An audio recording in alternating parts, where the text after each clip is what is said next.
Pernah nggak kamu bertanya, sebelum semua gedung tinggi ini berdiri, sebelum jalanan ini dipenuhi kendaraan, sebelum lampu-lampu kota menyala setiap malam, Surabaya itu seperti apa? Kota yang kita lihat hari ini terasa besar, cepat, sibuk, kadang bahkan terasa melelahkan. Tapi kota tidak pernah langsung menjadi besar. Setiap kota selalu punya awal. Dan seringkali, awal itu sederhana. Kalau kita mundur jauh ke masa lalu, wilayah yang sekarang kita kenal sebagai Surabaya hanyalah kawasan di tepi sungai. Sungai yang menjadi jalur kehidupan, tempat orang datang, tempat orang pergi, dan tempat cerita-cerita baru dimulai. Kita semua mungkin pernah mendengar legenda tentang Suro dan Boyo, tentang hiu dan buaya yang bertarung. Cerita itu sering dianggap hanya legenda, tapi menariknya, sebuah kota memilih simbol pertarungan sebagai identitasnya. Kenapa ya? Mungkin karena sejak awal, tempat ini memang tidak pernah benar-benar tenang. Selalu ada perubahan, selalu ada tantangan, selalu ada sesuatu yang harus dihadapi. Jika kita mundur lebih jauh lagi, pada masa Kerajaan Majapahit, Surabaya sudah dikenal sebagai pelabuhan penting. Bayangkan suasananya. Belum ada pelabuhan modern, belum ada kontainer raksasa. Yang ada, kapal-kapal kayu, layar yang tertiup angin, dan orang-orang yang datang dari tempat yang sangat jauh. Pedagang, pelaut, perantau. Mereka membawa barang, tapi juga membawa cerita. Dan setiap orang yang datang, sedikit banyak mengubah kota ini. Pernah terpikir, berapa banyak orang yang memulai hidup baru di Surabaya sejak ratusan tahun lalu? Berapa banyak yang datang dengan harapan, dan berapa banyak yang harus pulang dengan kenyataan? Kota selalu menjadi saksi, tanpa pernah berbicara. Lalu waktu bergerak, dan suatu hari, orang-orang dari Eropa datang. Masa kolonial mengubah banyak hal.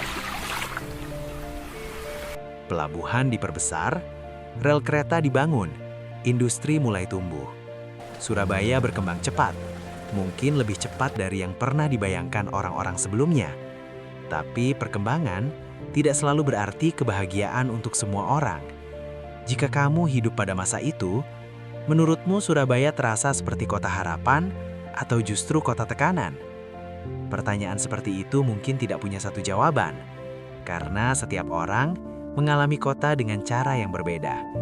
Ada yang melihat peluang, ada yang melihat ketidakadilan, dan sejarah selalu terdiri dari kedua hal itu. Lalu kita sampai pada salah satu bab paling penting dalam sejarah Surabaya, tahun 1945. Indonesia baru saja memproklamasikan kemerdekaan, tapi kemerdekaan tidak datang dengan mudah. Di Surabaya, situasi menjadi tegang. Tentara sekutu datang, ketegangan meningkat, dan akhirnya pertempuran besar pun terjadi. Pertempuran Surabaya bukan sekedar peristiwa militer. Ia adalah cerita tentang orang-orang biasa yang memutuskan untuk berdiri dan melawan.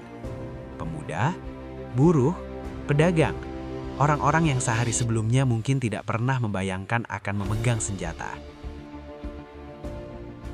Kadang aku bertanya, apa yang membuat seseorang berani mempertaruhkan hidupnya? Apakah karena tanah kelahiran? Apakah karena keluarga? Atau karena harapan bahwa masa depan bisa menjadi lebih baik? Kita mungkin tidak pernah benar-benar tahu jawabannya. Tapi kita tahu satu hal, keberanian itu nyata, dan jejaknya masih terasa sampai hari ini. Sejak saat itu, Surabaya dikenal sebagai kota pahlawan. Tapi setelah perang, hidup harus terus berjalan. Dan inilah bagian sejarah yang jarang diceritakan. Membangun kembali seringkali jauh lebih sulit daripada berjuang. Tidak ada sorak-sorai, tidak ada pidato besar setiap hari. Yang ada, orang-orang bekerja. Pelan-pelan, hari demi hari. Pasar kembali buka, pabrik mulai berjalan, pelabuhan kembali sibuk. Kota ini tidak bangkit dalam semalam. Ia bangkit perlahan, seperti seseorang yang belajar berjalan lagi setelah jatuh. Tahun demi tahun berlalu, Surabaya terus tumbuh. Jalan diperlebar, bangunan baru berdiri, ekonomi bergerak. Dan tanpa terasa, kota ini berubah menjadi salah satu kota terbesar di Indonesia. Hari ini, Surabaya adalah pusat perdagangan, pusat industri, pusat pendidikan. Orang datang dari berbagai daerah, sebagian untuk bekerja, sebagian untuk belajar, sebagian untuk memulai hidup baru. Dan menariknya, meskipun kota ini terus berubah, ada sesuatu yang tetap sama. Semangatnya. Surabaya selalu terasa seperti kota yang bergerak, kota yang bekerja, kota yang tidak suka berdiam terlalu lama. Tapi di tengah semua kesibukan itu, pernahkah kamu berhenti sejenak? Benar-benar berhenti. Melihat sekeliling, mendengar suara kota, langkah kaki di trotoar, suara kendaraan di kejauhan, orang-orang yang berjalan dengan pikirannya masing-masing. Kadang, di momen seperti itu, kita menyadari sesuatu, bahwa kota bukan hanya tentang bangunan, bukan hanya tentang jalan. Kota adalah tentang manusia, tentang cerita yang tidak pernah kita dengar, tentang perjuangan yang tidak pernah ditulis, tentang harapan yang tidak pernah diumumkan. Mungkin di antara jutaan orang di Surabaya hari ini, ada seseorang yang sedang memulai perjalanan hidupnya.